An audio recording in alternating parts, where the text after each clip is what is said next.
because that's our place where we see where Jesus resides with us. So the first thing is that God is omnipresent. He's all present. So Psalm 1-3, you have searched me, Lord, and know me.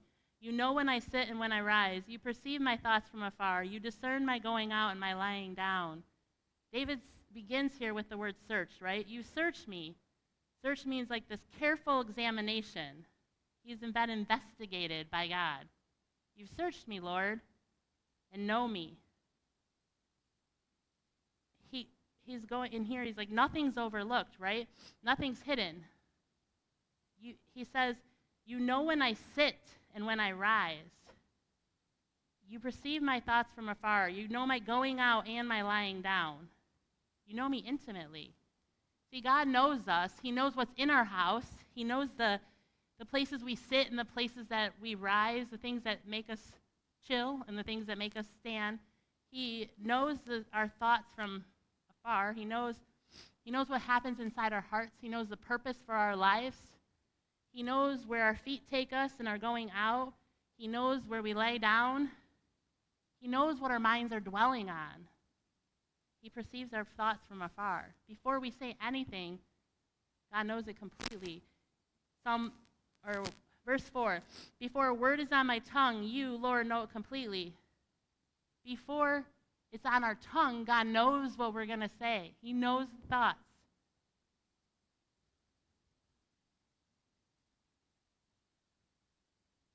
I think I skipped a part. I did. In verse 3 still, you are familiar with all my ways. He's familiar with all of our ways. I love when Scripture says all, because sometimes we get in this space of like, well, this much, or a little bit, and we let little things, but it's all of it. He knows us. He knows our stubbornness. He knows our doubts. He knows our frustrations.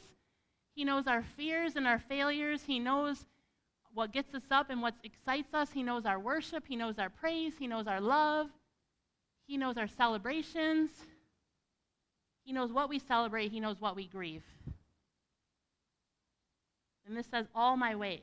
And before a word is on our tongue, he knows it. So we get in this space of like, what's a lie and what's the truth and what can we show? And God knows all. He knows all. There's nothing about me or you. All of our ways are familiar to God. This Friday we were in our meeting, Chris, Jamie, Todd, and I, we were sitting there having a conversation, and Chris all of a sudden points up, there's this picture here. He's like, I'm like, I need to take a picture of this. And you're like, what is that even a picture of? So Chris is like going, this is my truth and my lie. My truth is like, or my lie is that I eat healthy and all the time, and this is jerky in his one hand. And his lie is that he's got a whole bag full of Snickers and candy. In the other hand, he even said today, I love candy. And I was like, that's an authentic. But God knows that whether he reveals that or not. Whether he shares it with us or not, God knows that about us. He knows all those things. He knows the thoughts before we even say them. You can look at it two different ways. You can look at it like, God knows everything that we're going to say. Like, you don't need to worry about it or be anxious about it because God's going to take care of it. He knows what you're going to say. But I think the point is more like this, that God knows what we say. So sometimes when we're like, I'm going to shut my mouth and bite my tongue, guess what? God already knows it. Before it's even on your tongue, before you even realize that God knows it. The incredible truth is God's knowledge of us, though, in the thoughts in our mind and what's on our tongue and whether we're living in this truth and lie, like that space of like, I want people to think I eat healthy and then really, yeah, this is what I do. Or we want people to think I'm doing this and this is really what I'm doing.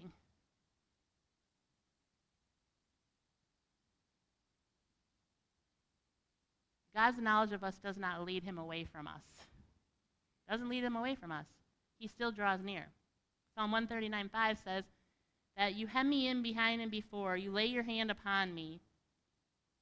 God lays his hand on us. He hems us in behind and before. And I think this is interesting because that word phrase, hem me in, it can create this picture in you. It can think like, what is hem to you? Hem you in. I think sometimes we think of it as like a confinement. And a lot of people will do that. Or is it an enclosement? I think often we do this with God. We say he is going to confine us, restrict us, limit us. And sometimes people view God that way. They think, God wants to take away my freedom. God is trying to take away the things I enjoy in life by asking, pressing. He does it so gently. Conviction is like gentle, kind, and you're like, oh, you can't help but change.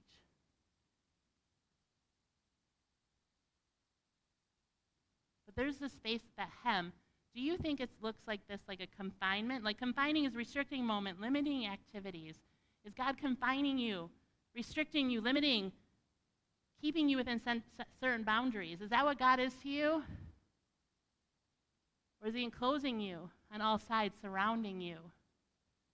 So my sister, a couple of weeks ago, I don't know how long ago, it was before vacation, I think, she had some work done on her trailer, and she goes, I'm sitting in the house getting ready for something, and all of a sudden Sam's on the phone. He's like, all right, I'll be right over.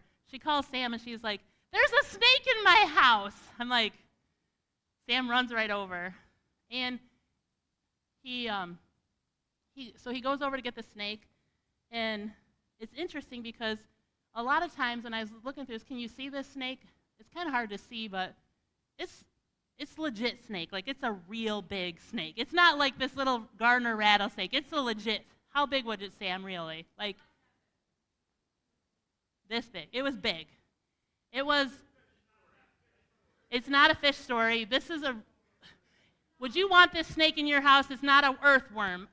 I wish we had something to compare to it. Anyways, there's a snake in her house. She hears the hissing. She calls him up, and he goes over and he gets it, and this snake is mad. He doesn't want to be enclosed, doesn't want to be moved, and he's trying to bite at Sam. Well, Jamie gives her a popcorn bucket. He puts it in a popcorn bucket and puts it in there and closes it in. And I think we think that with God.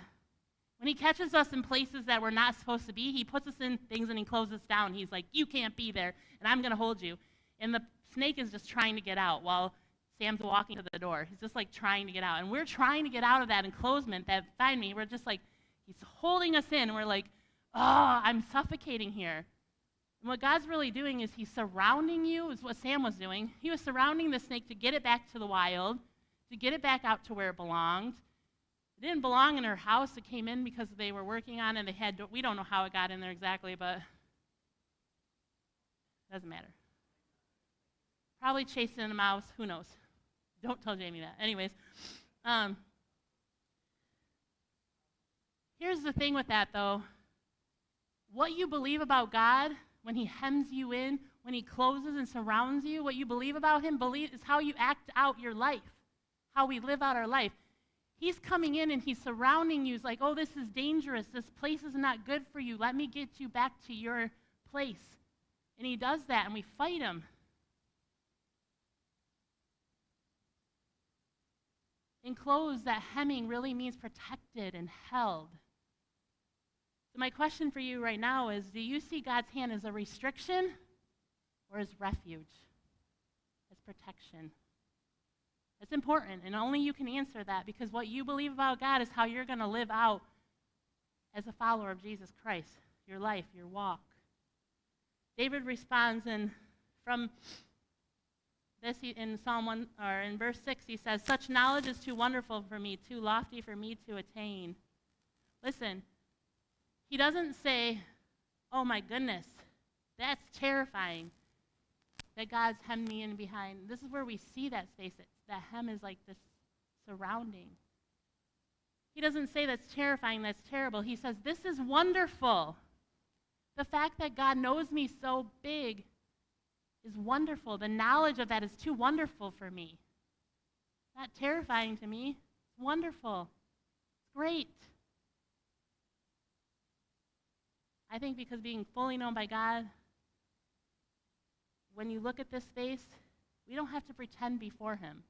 Chris wasn't pretending before us to be eating healthy. He's just like, I like sugar. We don't have to pretend before God and others, because God is, or anybody. We have a choice, though. We can go, ugh, I'm controlled by God, or we can say, man, I can't do anything fun, or we can go, oh my goodness, I'm free to live my life to the fullest because God is going to protect me and guide me in places I shouldn't be and bring me back to where I'm supposed to be. Always. That's how good he is. God knows me. He knows everything about me. God knows me and nothing is hidden. That's amazing. To me, it's amazing. The second, there's like 4 different sections here. I'm going to go with the second part of Psalm 139, these verses 7 through 13. First, we'll do 7. Where can I go from your spirit? Where can we flee from your presence? David's sitting here and he's like, where can I escape? Have you ever wanted to escape something? Sure, Jamie wanted to escape when that snake was in her house. There's times when we just want to flee, right? To go. But I don't think that David necessarily he was trying to escape God's presence. I think perhaps he was asking this question. He was saying, where, if I were to wish to escape God, can I go? Well, let's look. In verse 8, he says, if I go to the heavens, you're there. If I make my bed in the depths. In other translations, it says in Sheol, in the grave, you are there. That's vertical. As high as you can go, as low as you can go, God's there. If I rise in the wings of the dawn, if I settle on the far side of the sea, that's horizontal. As far as I look, east or west. Have you ever been to I love Mackinac because it's on the lake and you can see the sunrise and the sunset. As far as you can look one way, you can't see. I bet there's places like in Florida and other parts of the world, probably California, all the edges where you can just look as far as east and west. When he's writing here, he's talking about the sea.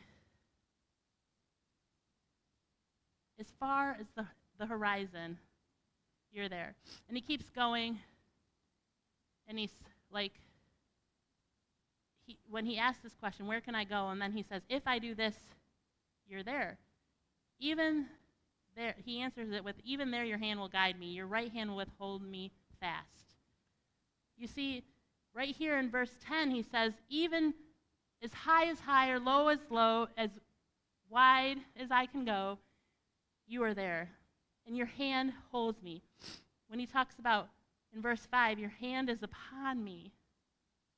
Your hand holds me. Do you see that connection? Now, I want to talk really quick about fleeing. We all want to flee something sometimes.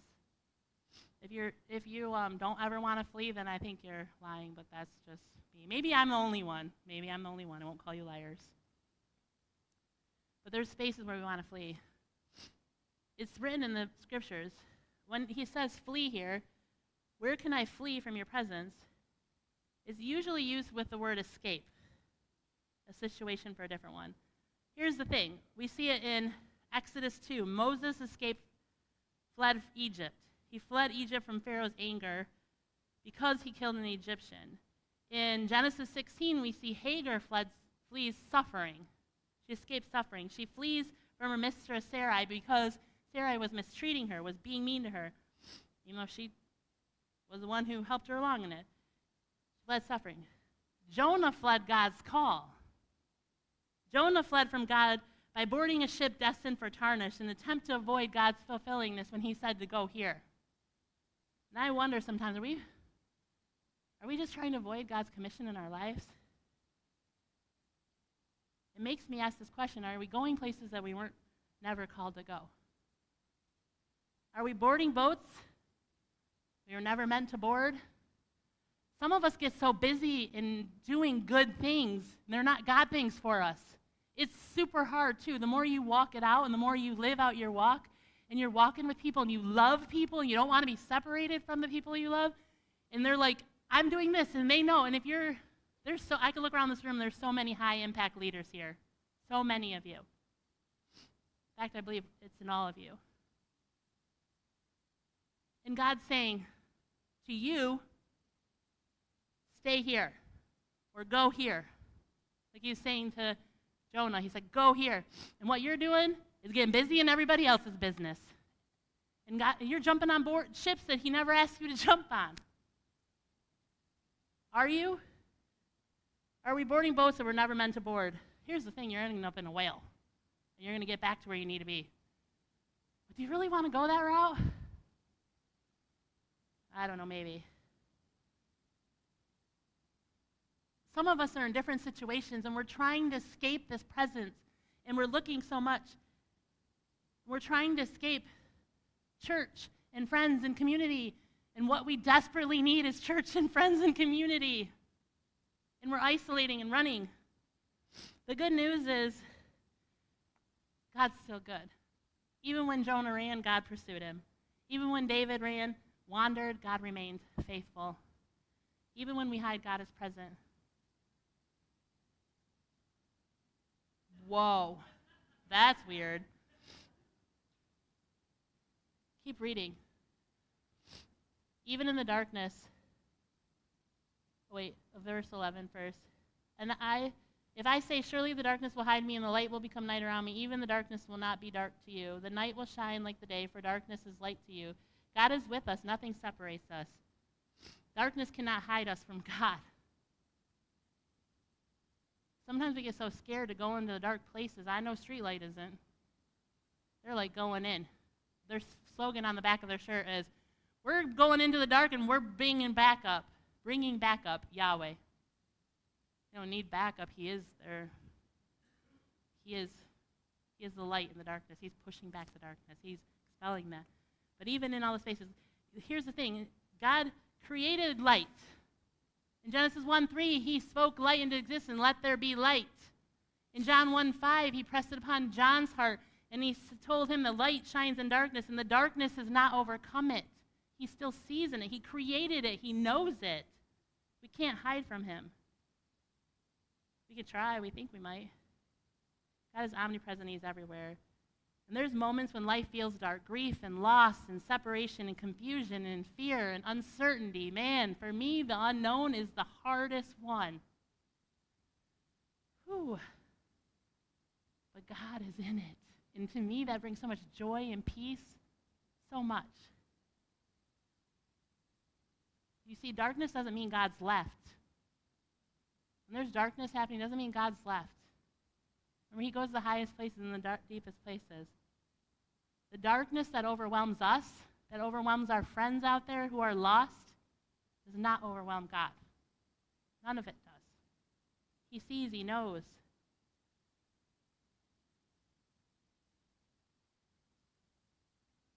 God is with us and nothing separates it. I'm convinced of that. The next section of verses 13, he goes on and he switches from God is and he knows me to God is with me to God created me. For you were created in my inmost being. You knit me together in my mother's womb. I praise you because I am fearfully and wonderfully made. Do you believe that you are fearfully and wonderfully made? Wonderfully made. Everything about you. You're not created and you're looking at your friend like, man, I want to be like them. And it's like God created you wonderfully for the works that he wants to do in and through you. Your works are wonderful, I know that full well. My frame was not hidden from you when I was made in the secret place, when I was woven together in the depths of the earth. Your eyes saw my unformed body. All the days ordained for me were written in your book. All the days. We just talked about Chris being ordained. That was ordained a long time ago.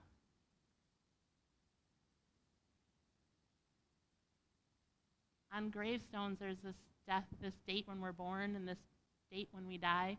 There's this dash in between. All those days that we'll be here are ordained before us. I wouldn't recommend you to go out and do anything dumb and try and test that, but all our days are written in his book before one of them even came to be. How precious to me are your thoughts, God. How vast of them. If I were to count them, they would outnumber the grains of sand. You ever been to a beach? One beach. The number of sand, we couldn't count them.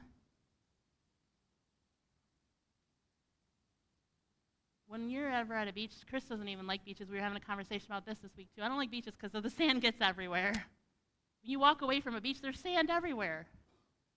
And you can't even count that number of grains. Yeah, he knows his thoughts about you are bigger than that number of sands. the way he thinks about you.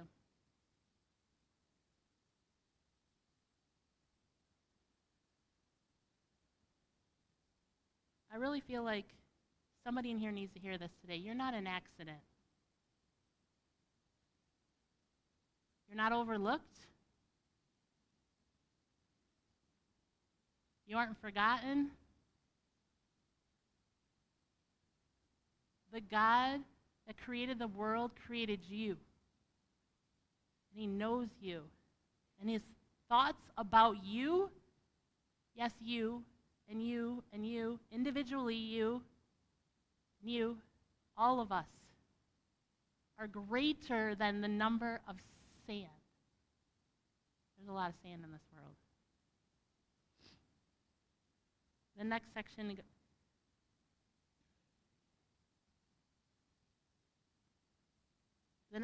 is like it takes a shift, and we see a lament here. And David says, if only you, God, would slay the wicked. Away from me, you are bloodthirsty. They speak to you with evil intent. Your adversaries misuse your name. Do I not hate those who hate you, Lord? And what in the world is that word? Abhor those who are in rebellion against you. Man, we see this space in like, there's so many times I've read this verse and I'm like, what is this? All of a sudden he goes like, people who hate you, like I hate them. And I don't think David is saying here like, I hate people who are different than me. I think what he's saying here is that to truly know God is to love what God loves and oppose what opposes him. You see, God is holy. We talked a lot about that last week. He's holy. He's like awe and wonder, right? Our hearts must align with him. And right here, David's saying that to him. He's saying like, only you, God, can slay the wicked. Away from me. They speak to you with evil intent. Do I not hate them? The same. He's not giving us permission to have bitterness and hate people. I don't believe that. What he's writing is, hate those who hate the Lord, who oppress him. Remember, the same David writes in Psalm 103 that the Lord is compassionate and gracious and slow to anger, abounding in love. And right here he's talking about bloodthirsty and hate those who hate you, and he's asking the Lord for that. The issue here isn't about personal enemies. I think it's about God's enemies. What comes against God? And you know how I believe this? David isn't responding to evil. He's praying honestly, and he's saying, you ever done this? Like, oh, they're so wicked, and it just aches your heart, and you're so mad, and I hate that. And you know why I think that is because when he goes right into it, he says, I have nothing but hatred for them, and I count them as my enemies. Again, I don't think he's thinking of personal enemies, like somebody did something against me, and so he's not giving me permission to hold on to unforgiveness and bitterness in my heart. He then turns and says, search me, God.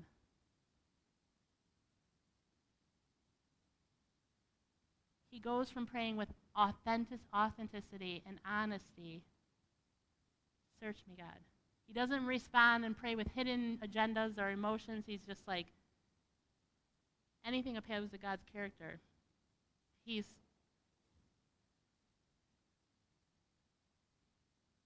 saying we're in rebellion, and then I count them as enemies. Search me, God, and know my heart. Test me and know my anxious thoughts.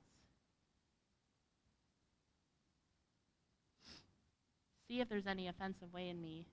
That word offensive really is hurtful. It's like a way of idolatry. See if there's anything in me that I put above you, Lord.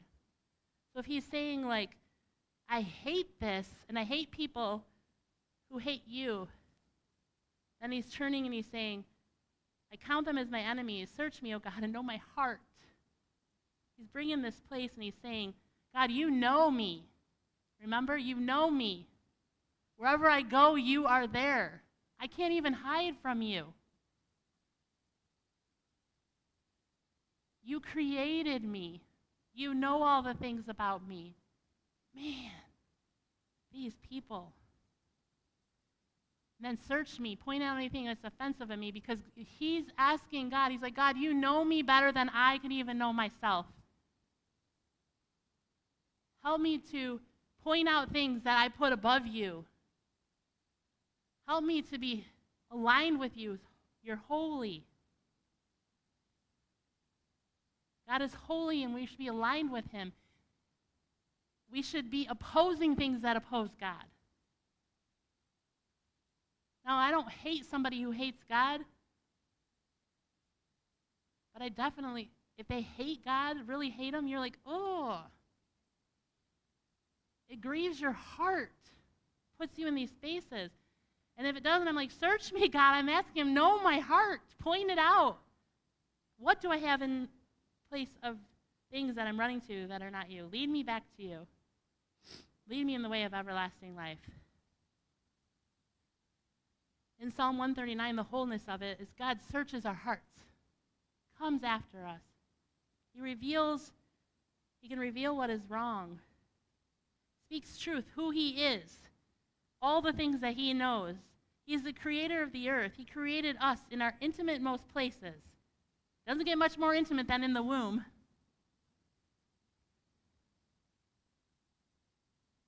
But he came to reveal all those things, our anxious thoughts. Like, he didn't come to reveal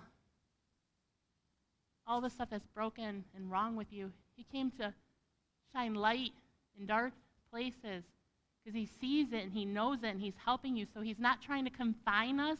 He's hemming us in, surrounding us, so he can lead us in the way of everlasting life. And that's what David's crying out. Search me, God. Point it out. I'll tell you, if you ask that prayer, I've been praying that prayer faithfully, almost daily, for a while. I'd say a year, but it's probably been longer than that. I'm like, search me, God. What is it about me? He will show you. He will guide you. Remember that God is light. And light has come into the world. He says, even in John 3, he says, but people love the darkness instead of the light. That's where you go, search me, God. Point that out.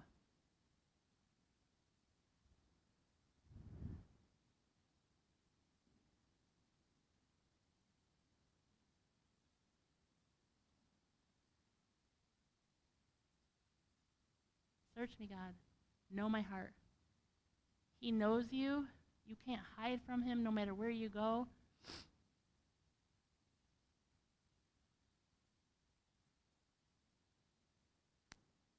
Change what doesn't belong. Change it, Lord. Lead me in the way of everlasting life. David invites God to search his heart. Why? So that he can lead him in the way of everlasting life. Who's the way? Jesus is the way. Following Jesus is the way. We are known so that we can be led in the path of everlasting life. My question is, are you willing to ask God to search me? I heard a couple of little quotes this week. They're pretty interesting to me, and it says, you can't heal what you won't reveal.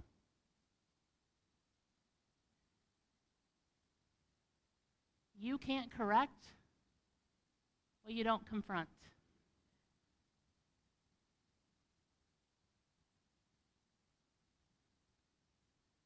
You know, when I had that conversation with my mom, man, I just see it differently now.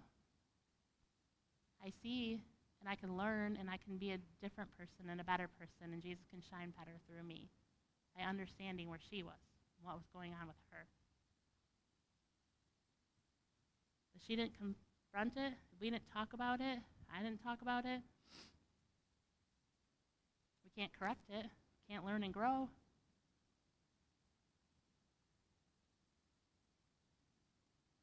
When David says, know my anxious thoughts, like, see if there's any offensive way in me, that idolatry, what is in you? And if you know, you know.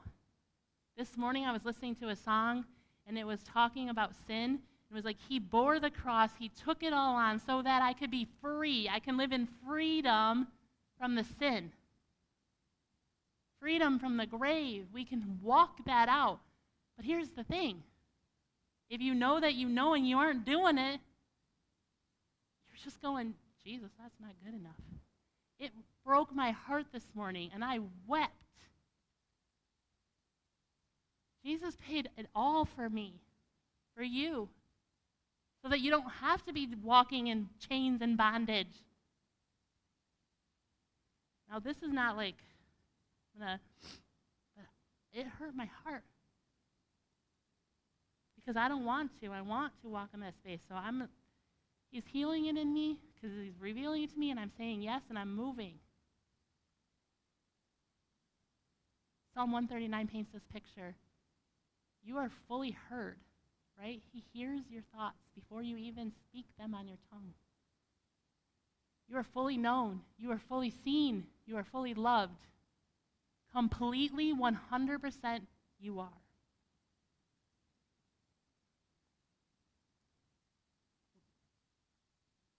I don't even know how to wrap this up, except I know we're going to do something just a little bit different this morning as we go into our last worship song. The worship team comes up here. Normally, I feel like God's like, offer a place for prayer. I think we always should pray. We don't always, but we should. I'm not shoulding on myself or you. Every time I say it that way, people always laugh at me because I know it sounds bad, but I said should, just for the record. I talked about 4 spaces. One, that God knows you. God knows me and nothing is hidden. The second one was that God created you and you have a purpose. The third was God is holy and we should be aligned with him. And the fourth was, search me and change what doesn't belong. Asking him to change it. He will prune it out. He will shift your heart. Sin is sin, whether you think it is or not. The truth is the truth, whether you agree or not. I say this myself. I'm speaking to myself. As we go into this space, I want to do this. Instead of like, do you need prayer for this? But if you are confident in one of these areas, like God's been working in you. Like for me right now, I would say, search me, change what's not there. Like I've been asking him that, and that is a space that I'm confident that I'm walking in. But if you're confident that you know that God knows you, nothing is hidden because he knows you. Like you walk in authenticity because God knows you. If you could come up here to pray for people, take that space. If you are, God created you and you know that you have a purpose. Like you know that he knit you together, he wires you together the way, whether you're introverted or extroverted, or he wired you. He put deep desires and passions in you. And you have a purpose. If you know that and you're confident in that and you've been walking in that, that's where you're walking right now, I'm going to ask you to come up here and pray for that space. So 1 and 2, and then we're going to 2 more. If you're right now in the space that God is holy, he is. I'm in awe and wonder of him. And my heart is aligned with him wherever he's going, whatever he's doing. And I could say, I'm like, yeah, that one too. If that's you and you're confident in that space and that's where you're at, I'd like you to come up here and pray for that right here.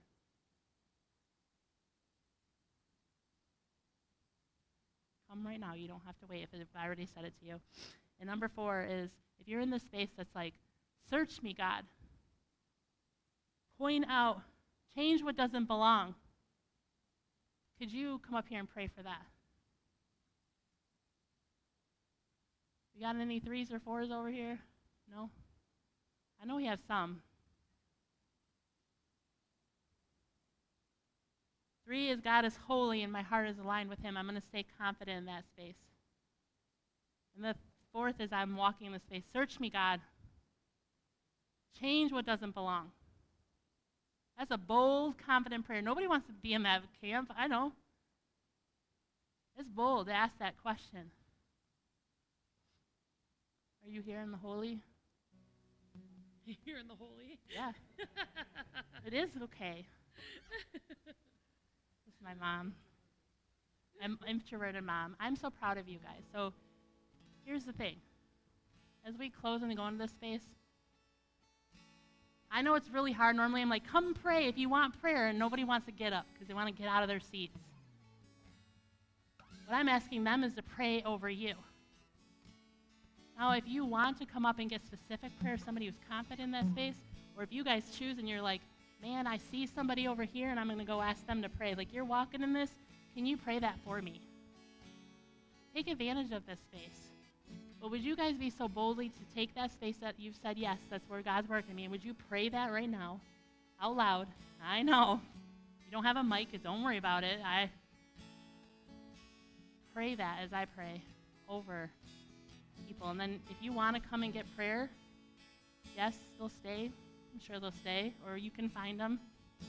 And let's worship the Lord. And God, you know us. Nothing is hidden from you. God, you search us. Point out anything in us that offends you, Lord, that we put over you. Lord, root it out. Take it out. May we abide with you. Lord, you are holy. Will you align us with you? And God, I know that every single one in person in here has been created for a purpose. May we not board boats that we're not supposed to. May we walk in confidence where you have us.